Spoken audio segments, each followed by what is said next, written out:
Hello, my name is Sam Coffey. Here is my student ID. Here is my audience of 3. And this is my first major speech. Have you ever been driving in your car when you receive a text message on your mobile device? This happens to many adults and teenagers, and most of the time, their first response is to read the message and reply to it. Most of us have this happen multiple times a week. However, most are unaware of the danger they are putting themselves in and the danger they are putting others in. I myself was in a car accident that was a result of me texting while driving. It only took a few seconds for me to look at my phone and drive off the road and crash my car. However, I was very lucky and escaped this accident with no injury to others.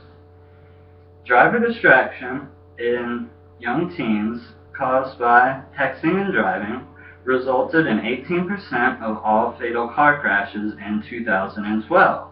Many of these drivers were not even aware of the danger they were putting themselves in or the danger they were putting others in.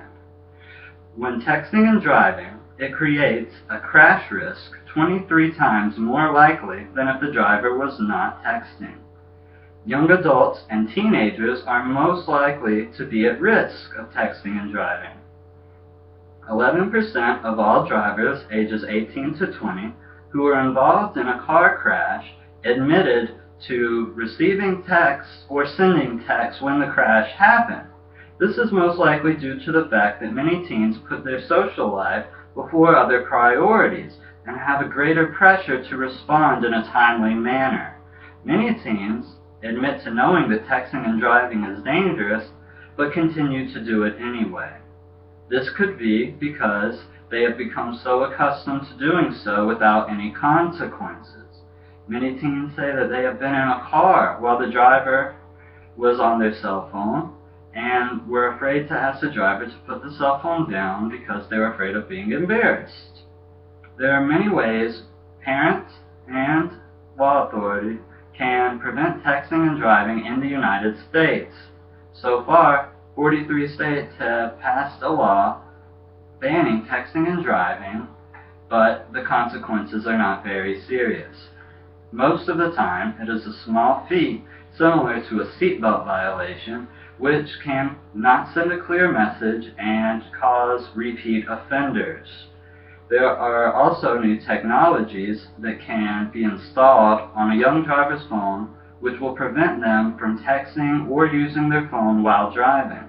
However, this can be problematic in cases of a car crash or another emergency. Parents must lead by example. They must refrain from using their cell phone while driving. They must not be hypocritical. Many times, a parent will be driving their young teen around and receive a phone call or a text message and respond to it without thinking. This does not send a clear message to the young driver.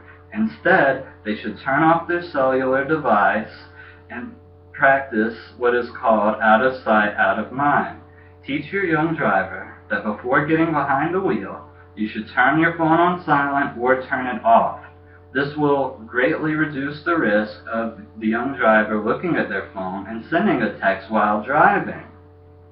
Understanding and explaining the severity of this topic is extremely important. If there is not more done about stopping texting and driving, many accidents could continue to happen in the United States. Preventing texting and driving will dramatically cut down the rate of car crashes in the United States among young adults and teenagers. Thank you for your time. Goodbye.